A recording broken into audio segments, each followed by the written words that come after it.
전력설비 입찰 금지. 그런데 주가는 왜 안 빠졌을까? JP모건의 분석과 진짜 투자 포인트. 안녕하세요, 시청자 여러분. 오늘은 아주 민감하고도 중요한 이슈 하나. 전력장비 업계의 입찰 담합 사건과 그 이후 시장 반응, 그리고 증권가가 이 사건을 어떻게 해석하고 있는지 하나하나 짚어보겠습니다. 뉴스 보셨죠? 공정위가 전력장비 업체들에 대해 무려 391억 원의 가징금을 부과하고 일부는 검찰 고발까지 간 상황입니다. 게다가 이들 업체는 앞으로 6개월 동안 공공기관 입찰에 참여할 수 없다는 처분까지 받았죠.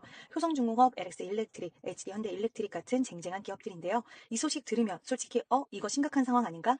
싶을 수밖에 없습니다. 그런데 시장 반응은 어떨까요? 의외로 차분합니다.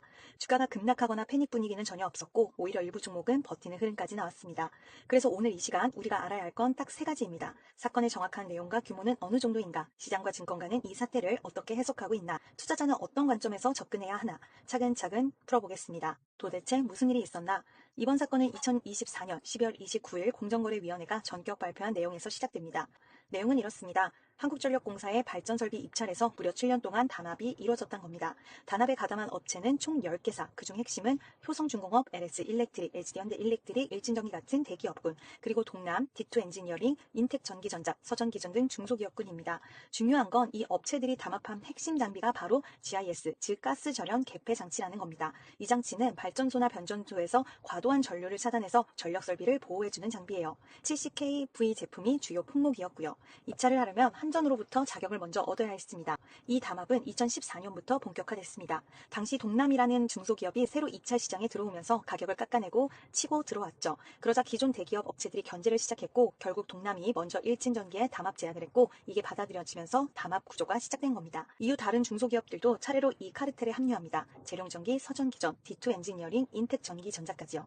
대기업과 중소기업 간에는 명확한 물량 배분 합의가 있었습니다. 초기에는 37대 13, 그 다음에는 60대 40, 마지막엔 55대 45까지 조정되면서 서로 낙찰 물량을 정해놓고 나눠먹기를 했던 거죠. 낙찰률은 어땠을까요? 무려 평균 96%를 넘는 높은 낙찰률이 나왔습니다. 완전히 담합의 전형적인 패턴이죠.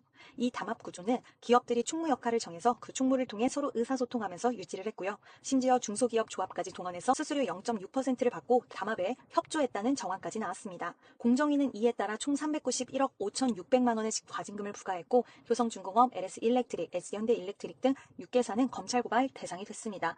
그리고 여기에 더해서 2025년 7월 25일부터 2026년 1월 24일까지 즉 6개월간 공공기관 입찰 참여가 금지됐습니다. 그런데 왜 주가는 안 빠졌을까요? 그런데 말이죠. 이렇게 큰 사건인데도 정작 주가는 거의 안 빠졌습니다. 왜일까요? 여기서 등장하는 게 바로 글로벌 투자은행 JP모건의 분석입니다. JP모건은 아주 명쾌하게 말합니다. 이 뉴스는 이미 시장에 예견된 이슈다. 작년 12월 공정위의 가징금 발표로 어느 정도는 이미 반영된 내용이다. 그리고 더 중요한 건 이겁니다. 수익성에 미치는 영향이 크지 않다. 그게 핵심입니다. 자, 그럼 JP모건이 제시한 기업별 실제 피해 규모를 한번 구체적으로 살펴보겠습니다. 첫 번째로 HD현대일렉트릭입니다. 2024년 기준으로 HD현대일렉트릭이 공공입찰을 통해 올린 매출은 약 2,890억 원 수준입니다. 이게 전체 매출에서 차지하는 비중은 8.7%, 그중에서도 이번 조치로 영향을 받는 6개월치만 따지면 실제 영향은 전체 매출의 4.4% 정도에 그칩니다. 다음은 효성중공업입니다. 효성중공업은 공공입찰 매출이 약 3,960억 원 수준이었고요. 이 역시 전체 매출에서 8.1% 정도 차지합니다. 여기서 절반인 6개월만 제한된다고 가정하면 실제 영향은 4.0% 수준이라는 계산이 나옵니다. 마지막으로 LS 일렉트릭입니다. 이 회사의 경우 공공 입찰 매출이 약 1,340억 원이었고 전체 매출 대비 비중은 2.9%, 그중 절반반 영향을 받는다고 치면 실제 영향은 고작 1.5% 수준이라는 게 JP모건의 평가입니다.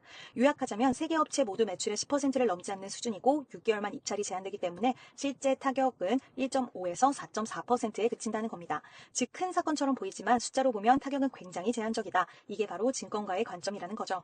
이 수치만 봐도 명확하죠. 전체 매출에서 차지하는 비중이 3에서 8% 사이, 그중 6개월만 금지되니까 실제 실적 타격은 1에서 4% 정도에 불과한 겁니다. 그런데도 불구하고 뉴스에서는 입찰 금지, 고발, 과징금이라는 강한 단어들이 강조되면서 시장에 깜짝 놀랐지만 실제 수익성과 성장성 측면에서는 영향이 제한적이라는 게 핵심입니다. 그리고 또 하나, 국내 공공 매출은 영업이익률이 낮습니다. JP모건은 이렇게 말합니다.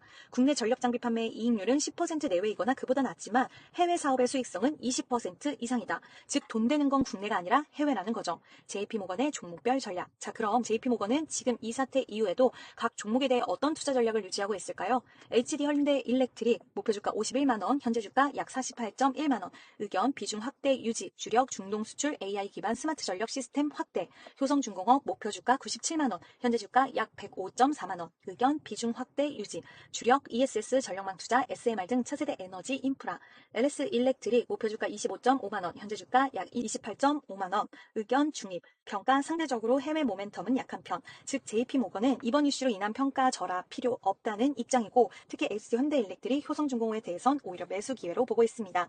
투자자 전략과 시사점, 그럼 투자자는 어떻게 봐야 될까요? 첫째, 이번 뉴스는 이미 선반영된 재료입니다. 작년부터 예고됐던 과징금 이슈의 연장선이죠. 둘째, 수익성 타격은 제한적입니다. 공공기관 입찰이 차지하는 비중이 작고 6개월 제한이면 실적 영향도 미미합니다. 셋째, 해외 매출 비중과 수익성이 훨씬 더 중요합니다. 특히 중동 수출, AI 기반 스마트 전력망, 미국 IRA 인프라 수혜 같은 큰 그림은 여전히 유효합니다. 넷째, 법정 리스크보다 오히려 평판 리스크 쪽이 주의 대상입니다. 이익보단 향후 ESG 낙찰 신뢰도에 미치는 영향, 그리고 기관 수급 반응 정도를 체크하는 게 좋습니다. 자, 오늘은 이렇게 전력장비업계 담합 사태와 시장 반응 그리고 JP모건 분석까지 정리해봤습니다.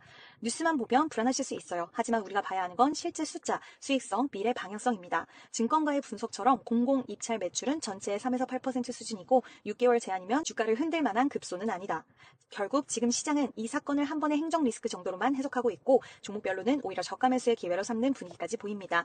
특히 현대일렉트릭과 효성중공업은 해외 모멘텀과 정책 수혜로 충분히 주목할 만한 종목이고요. LS 일렉트릭은 상대적으로 중립이지만 전력망 확장이라는 구조적 테마는 여전히 유효합니다. 따라서 이번 이슈를 지나치게 공포스럽게 보시기보다는 냉정하게 숫자와 구조를 보시고 전략적으로 접근하시길 바랍니다. 오늘 방송도 함께 해주셔서 감사드리고요. 좋아요, 알림 설정 잊지 마시고요. 궁금하신 점은 댓글이나 채팅창에 남겨주세요. 다음 이슈도 전략적으로 풀어드리겠습니다. 감사합니다.